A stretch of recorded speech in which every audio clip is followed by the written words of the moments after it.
আজ আমরা প্রবেশ করতে চলেছি ভাগবত পুরাণের প্রথম স্কন্ধের এমন কিছু শ্লোকে, যেগুলো শুধু আধ্যাত্মিক দর্শনই নয়, এগুলো জীবনের ব্যথা উত্তরণ আর আত্মোপলব্ধির সোনালী সিঁড়ি। আমরা অনেকেই বলি ভাগবত পড়ার সময় কই, এত পুরনো ভাষা, এত জটিল অর্থ বোঝাই যায় না। কিন্তু বন্ধুরা, ভাগবত পুরাণ শুধু একটি ধর্মীয় গ্রন্থ নয়, এটি এক আত্মার প্রতিচ্ছবি, যেখানে প্রশ্ন আছে যেমন আমাদের জীবনে থাকে, আর তারও গভীরে আছে উত্তর, যেটা আমরা সারা জীবন খুঁজে ফিরি। ভাগবত বলে, ভক্তির পথ সহজ, কিন্তু মন হতে হয় নির্মল। ভগবানের কথা বোঝার জন্য পণ্ডিত হতে হয় না, শুধু অন্তরের কান খোলা থাকলেই হয়। আজকেরই 6 থেকে 8 নম্বর শ্লোক তেমনই 3টি অমূল্য রত্ন। একটিতে বলা হয়েছে শুনলেই ভক্তি জন্মায়, আরেকটিতে শ্রবণের মধ্যে রয়েছে হৃদয় বদলে দেওয়ার শক্তি, আর শেষটিতে একজন সাধকের ভেতর থাকা উচিত সত্য, ক্ষমা, ধ্যান, সংযম ও আত্মনিয়ন্ত্রণের মতো মহৎ গুণাবলী। এই 3টি শ্লোক যদি শুধু অনুভব করতে পারেন, তাহলেই আপনি ভাগবতের গভীরে পৌঁছে যাবেন। কারণ এটি কোনো কাহিনী নয়, এটি আপনার নিজের আত্মার কণ্ঠস্বর। আজকের পাঠ শুধু শিক্ষা দেওয়ার জন্য নয়, এটি আমাদের মনে করিয়ে দেয় আমরা কোথায় দাঁড়িয়ে আছি এবং কোন পথে গেলে আমরা সত্যিকারের শান্তি, ভক্তি ও ভগবানের করুণা লাভ করতে পারি। তাই বলি, এই ভিডিও শুধু শোনা নয়, অনুভব করুন, মন দিয়ে শুনুন, চোখ বন্ধ করে শ্রবণ করুন, যেন কৃষ্ণ স্বয়ং আপনার হৃদয়ে কথা বলছেন। ভাগবতের প্রতিটি শ্লোকই এক একটি চাবিকাঠি, যা খুলে দেয় জীবনের বন্ধ দরজা। আপনি সেই দরজার সামনে আছেন, শুধু একটু মন দিন। আর হ্যাঁ, এই অমূল্য বার্তা যেন শুধু আপনার মধ্যেই সীমাবদ্ধ না থাকে, তাই শেয়ার করুন আপনার প্রিয়জনদের সঙ্গে। কমেন্টে লিখুন জয় শ্রীকৃষ্ণ, লাইক করুন আপনার ভালো লাগা জানাতে। আর যদি এখনো না করে থাকেন, তবে অবশ্যই সাবস্ক্রাইব করুন আমাদের চ্যানেল প্রীতি ভালো কথা। কারণ আমরা শুধু ভিডিও দেই না, আমরা আপনাকে ঈশ্বরের পথে ফিরিয়ে আনি, মন থেকে, হৃদয় থেকে, আত্মার গভীর থেকে। যে ব্যক্তি আন্তরিক আগ্রহ ও শ্রদ্ধা ভরে শ্রী হরির লীলা কথা, গীত, নৃত্য এবং তার করুণাময় কাহিনী শ্রবণ করে, তার হৃদয় সঙ্গে সঙ্গে শুদ্ধ ও আলোকিত হয়ে ওঠে। এই শ্লোকের গভীর ব্যাখ্যা হলো, এই শ্লোকটি আমাদের বলে দেয়, যে মুহূর্তে একজন শ্রোতা মন দিয়ে, শ্রদ্ধা দিয়ে আর ভক্তি দিয়ে শ্রীকৃষ্ণের কথা শুনতে শুরু করেন, ঠিক সেই মুহূর্তে তার হৃদয় পরিশুদ্ধ হয়ে যায়। এখানে বলা হয়েছে তৎক্ষণাৎ বা সঙ্গে সঙ্গে হৃদয়ে গাঁথা সমস্ত অন্ধকার, কুসংস্কার, অশুদ্ধতা কেটে যায়।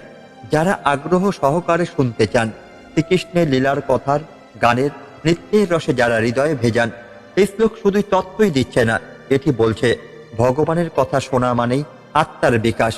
আজকের দিনে এই শ্লোকের প্রাসঙ্গিকতা হলো, আজকে আমরা গান শুনি, গল্প শুনি, সিনেমা দেখি, তাতে উত্তেজনা আসে, ভয় আসে, কিছুটা আনন্দ আসে, কিন্তু এই আনন্দ ক্ষণস্থায়ী। তবে যখন কেউ সত্যি করে শ্রীকৃষ্ণের কথা, গান, নাম বা লীলা শুনতে শুরু করেন, সেই রস থেকে আসে শান্তি, করুণা, ভক্তি এবং হৃদয়ের গভীরে গিয়ে একটা জাগরণ। আজকের দিনে প্রেক্ষাপটে এই শ্লোক এক জাদুকরী চাবিকাঠি। বিশ্বজুড়ে মানুষ বলছে আমার জীবনে শান্তি নেই, একাকিত্ব পিষে ফেলছে। তাদের জন্য ভাগবত বলে, মন দিয়ে কৃষ্ণের কথা শোনো, তোমার হৃদয়ের সমস্ত অন্ধকার নিজেই দূর হবে। মহাভারতের একটি গল্প হলো উদ্ধব ও বৃজবাসী। উদ্ধব ছিলেন কৃষ্ণের ঘনিষ্ঠ আত্মীয়, অত্যন্ত জ্ঞানী ভক্ত। কৃষ্ণ তাকে বৃন্দাবনে পাঠালেন গোপী ও গোপদের বোঝাতে যে কৃষ্ণ এখন দ্বারকায়, ফিরে আসা সম্ভব নয়। উদ্ধব বৃন্দাবনে এসে দেখে গোপীরা দিনরাত কৃষ্ণের লীলায় গান করে, তার কাহিনী বলে আর তার প্রতীক্ষায় থাকে। উদ্ধব বললেন, তোমরা তো কৃষ্ণকে ভুলে যাওনি, এ কেমন প্রেম? তখন এক গোপী বললেন, আমরা তার গল্প বলি, গান গাই, নাচি তার নামে। এই গল্প, এই গান আমাদের ভোলা নয়, এই গানই তো কৃষ্ণ। আমরা তার লীলায় ডুবে থাকলে তিনি তো আমাদের মাঝেই আছেন। এই হলো শ্লোকের রস। ভগবানের কাহিনী, গান, লীলা আমাদের হৃদয় পরিশুদ্ধ করে। একজন মেয়ের গল্প বলছে, তিনি শহরে চাকরি করেন, কাজের চাপে ভেঙে পড়েছিলেন, ডিপ্রেশন, ঘুম নেই, আত্মবিশ্বাস নেই। একদিন ইউটিউবে কৃষ্ণের এক লীলা কাহিনী শুনে মুগ্ধ হন। তারপর প্রতিদিন কিছু সময় ধরে শ্রীকৃষ্ণের গল্প ও নাম জপ শুনতেন।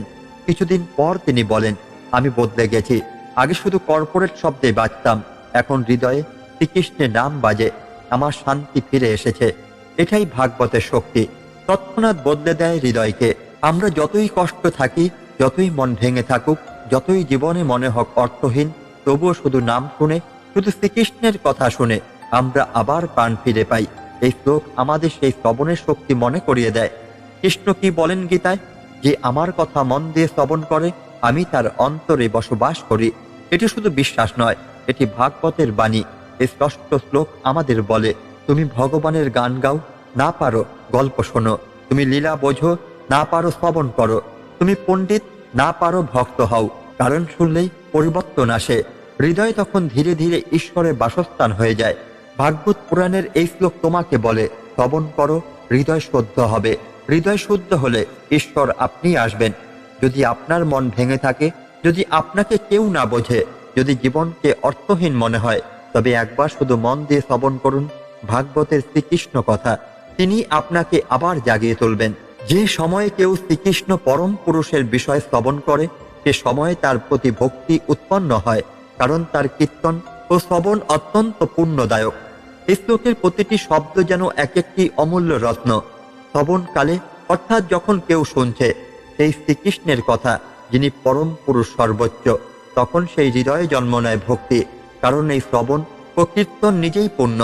এই শ্লোক বলছে, তুমি যদি শুধু মন দিয়ে কৃষ্ণের কথা শোনো, তবে তোমার মধ্যে নিজে থেকেই ভক্তি জন্ম নেবে। ভক্তি শেখাতে হয় না, ভক্তি কারো হাতে তৈরিও হয় না। ভক্তি শ্রবণের মাধ্যমে নিজেই গড়ে ওঠে। ভাগবত এখানে একটি প্রাকৃতিক নিয়ম বলে, যেখানে কৃষ্ণ কথা, সেখানে ভক্তি জন্মায়। তুমি শুনছো, মানে তোমার হৃদয় বদলাচ্ছে। তুমি প্রতিদিন কৃষ্ণের নাম শ্রবণ করছো, মানে তোমার ভক্তি জন্ম নিচ্ছে। আর সেই ভক্তি একদিন তোমাকে ভগবানের ধ্যানে স্থির করে দেবে।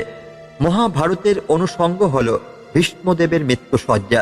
ভীষ্মদেব কুরুক্ষেত্রের যুদ্ধের শেষ সরসজ্জায় শুয়ে আছেন। তিনি মৃত্যুর জন্য অপেক্ষা করছেন উত্তরায়ণের। তার সামনে দাঁড়িয়ে আছেন শ্রীকৃষ্ণ। যুধিষ্ঠির বলেন, তুমি এত ত্যাগ করেছ, তুমি পিতৃতুল্য, তোমার জন্য আমি রাজা। ভীষ্মদেব তখন বলেন, আমার কষ্ট, আমার যুদ্ধ সবকিছু স্বীকারযোগ্য, কারণ আজ আমি পরম পুরুষ শ্রীকৃষ্ণের মুখোমুখি দাঁড়িয়ে মৃত্যু বরণ করতে পারছি। এখানে শ্রীয়মানায়াং কৃষ্ণে পরম পুরুষে কথাটার প্রকৃত রূপ। ভীষ্মের মৃত্যু ঈশ্বরের শ্রবণ ও দর্শন দিয়ে পূর্ণ হয়। একজন যুবক নাম রোহিত, কর্পোরেট চাকরিতে ব্যস্ত, উদ্বিগ্ন, বিষণ্ণ, জীবন অর্থহীন লাগত। একদিন এক সহকর্মী তাকে বলল, তুই একটু ভাগবত শ্রবণ শুরু কর, দিনে 5 মিনিট। রোহিত হাসল, বলে, ভক্তি কি এত সোজা? কিন্তু শুরু করলো। প্রথমে 5 মিনিট, তারপর 10। কিছু পরে দেখা গেল সে এখন রাতে শুতে যাওয়ার আগে ভাগবতের শ্রবণ ছাড়া ঘুমোতেই পারে না। সে বলে, আমি বুঝতে পারিনি কখন আমি কৃষ্ণকে ভালোবেসে ফেললাম। আমি শুধু শুনেছি, আর ভক্তি নিজে থেকে এসেছে। এটাই এই শ্লোকের জ্যোতি। এই শ্লোক আমাদের শেখায়, ভক্তির জন্য কঠোর তপস্যা নয়, কঠিন দর্শন বা বড় গ্রন্থ নয়, প্রথম দরকার শ্রবণ। তুমি শুধু মন দিয়ে কৃষ্ণের কথা শোনো, সবকিছু নিজেই পরিবর্তন হতে থাকবে। যেমন বীজ পড়ে থাকে মাটিতে, কিন্তু জল দিলে সে নিজে থেকেই গাছ হয়ে যায়।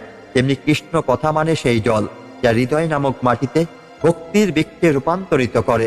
কৃষ্ণ কি বলেন গীতায়? যে মন দিয়ে আমার কথা শ্রবণ করে, সে আমার মধ্যেই অবস্থান করে। এটা শুধুই বিশ্বাস নয়, এটা ঈশ্বরীয় সত্য। ভাগবতের এই 7ম শ্লোক যেন এক আত্মিক সরু পথের দিশারি। আজ আমাদের হাতে না আছে সময়, না আছে ধৈর্য, তবু 5 মিনিট করে কৃষ্ণের কথা শুনুন, প্রতিদিন শুনুন। শুনতে শুনতে একদিন মনে হবে, ভগবান তো আমার মধ্যেই আছেন। এটাই ভাগবতের শক্তি। আপনি আজ এই ভিডিও দেখছেন, এটাই প্রমাণ, ভগবান আপনাকে টানছেন। তার কথা শুনুন, তার লীলা জানুন, তার নাম জপ করুন। ভক্তি কখনো বাইরে থেকে আনা যায় না, ভক্তি জন্মায় ঠিক যেমন করে হৃদয়ে অশ্রু জমে যখন কেউ নিজের ঈশ্বরকে চিনতে শুরু করে। ধর্ম, সত্য, সংযম, সুচিতা, ক্ষমাশীলতা, মানসিক শান্তি, ইন্দ্রিয় দমন, তপস্যা, সহিষ্ণুতা, বৈরাগ্য, শ্রদ্ধা ও ধ্যান, এই গুণগুলি আত্মিক উন্নতির প্রকৃত পথ এবং একজন সাধকের বৈশিষ্ট্য। এই শ্লোক হল আত্মিক জীবনের ভিত। এখানে পরপর বলা হয়েছে এমন 12টি গুণ যা একজন ভক্ত বা সাধকের মধ্যে থাকা উচিত। এই গুণগুলো কি শুধুই সন্ন্যাসীর জন্য? না, এই গুণগুলোই তো একজন ভালো মানুষ, সৎ জীবনযাপনকারী ব্যক্তির মূলস্তম্ভ। চলুন একে একে বুঝে নেওয়া যাক। এক হলো ধর্ম। ধর্ম মানে শুধু আচার নয়, ধর্ম হলো নিজের কর্তব্য পালন। যে যা সে তার ধর্ম পালনে মনোযোগী হলে সমাজে ভারসাম্য থাকে। আজকের যুগে ধর্ম মানে গোঁড়ামি মনে করা হয়, কিন্তু এই শ্লোক বলে ধর্ম হলো নৈতিকতা, সত্যনিষ্ঠা, দায়িত্ব পালন। 2 হলো সত্য। ভাগবত বলে সত্য সবচেয়ে বড় ধর্ম। মিথ্যার ওপর কিছু গড়লে তা একদিন ভেঙেই পড়বে। আজ আমরা সাফল্যের পিছনে ছোট, কিন্তু ভুলে যাই সত্য ছাড়া সাফল্য স্থায়ী নয়। 3 হলো দম। ইন্দ্রিয় সংযম, চোখ যাচায়, মন যাচায়, সব দিতে নেই। আত্মা নিয়ন্ত্রণ স্থায়ী শান্তির পথ। আর 4 হলো সোজ। বাহ্যিক ও অন্তরঙ্গ পবিত্রতা। শরীর পরিষ্কার রাখার পাশাপাশি হৃদয়ে নির্মল হওয়া দরকার। 5 হলো ক্ষমা। ক্ষমাশীলতা, রাগ দমন। মনে রাখতে হবে ক্ষমা দুর্বলতা নয়, ক্ষমা হলো অন্তরের শক্তি। মহাভারতের কৃষ্ণ দুঃশাসনের বিরুদ্ধে দ্রৌপদীকে প্রতিশোধ নিতে উৎসাহ দেন, কিন্তু অর্জুনকে শেখান ক্ষমার মাহাত্ম্য, কারণ সময় সব ঠিক করে। 6 হলো সম। মনের শান্তি। এই মনের বশে থাকলেই আমরা শুদ্ধ থাকতে পারি। আজকের জীবনে স্ট্রেস, হিংসা, হতাশা সব মানসিক অশান্তির ফসল। তপ হলো তপস্যা, মানে শরীর কষ্ট দিয়ে কীর্তন নয়। তপস্যা হলো নিজের সীমার ভেতরে থেকে আত্মাকে স্থিত রাখা। আর 8 হলো তিতিক্ষা। সহ্য করার ক্ষমতা। যা আসছে তা সহ্য করে এগিয়ে যাওয়া। কৃষ্ণ পাণ্ডবদের শিখিয়েছিলেন কষ্ট সহ্য করে আত্মোপলব্ধির দিকে মনোযোগ দিতে। 9 হলো উপারতি। পার্থিব কামনা থেকে ধীরে ধীরে সরে আসা, মনে মনে সংসারে থেকে সংসার ছাড়া সাধনা। 10 হলো শ্রদ্ধা। যার মনে ভগবানের প্রতি বিশ্বাস নেই তার পক্ষে আত্মজ্ঞান লাভ অসম্ভব। শ্রদ্ধা হলো ঈশ্বরের পথে প্রথম ধাপ। আর 11 হলো ধ্যান। মনকে কেন্দ্রীভূত করে ঈশ্বরের চরণে স্থাপন করা, এটাই ধ্যান। 12 হলো আত্মবিনিগ্রহ। নিজেকে জয় করো, বাইরের জয় নয়, নিজের ওপর কর্তৃত্ব। এই শ্লোক আজকের জীবনে কতটা প্রাসঙ্গিক! আজকের সমাজে সত্য বললে কেউ ঠকে যায়, ক্ষমা করলে দুর্বল ভাবা হয়, সুচিতা মানলে পুরাতন বলা হয়, ইন্দ্রিয় সংযম মানলে লাইফ এনজয় করছো না বলা হয়। এই শ্লোক সেই চ্যালেঞ্জের সামনে দাঁড়িয়ে বলে ভালো মানুষ হওয়াটা কখনো পুরাতন হয় না। আপনি যদি সত্যবাদী হন, ক্ষমাশীল হন, শান্ত থাকেন, তাহলে আপনি কৃষ্ণ ভক্ত। মহাভারতের কাহিনী হলো বিদুর ও ধৃতরাষ্ট্র। ধৃতরাষ্ট্র অন্ধ ছিলেন, কিন্তু তার চেয়েও বড় অন্ধতা ছিল আসক্তি ও পক্ষপাত। বিদুর ধৃতরাষ্ট্রের ভাই, বারবার তাকে বলেছিলেন ধর্ম পালন করো, অন্যায়কে প্রশ্রয় দিও না। কিন্তু ধৃতরাষ্ট্র দুঃশাসন ও দুর্যোধনের প্রতি আসক্ত ছিলেন। ফল কি হলো? তার সাম্রাজ্য ধ্বংস হলো, পরিবার নিশ্চিহ্ন হলো।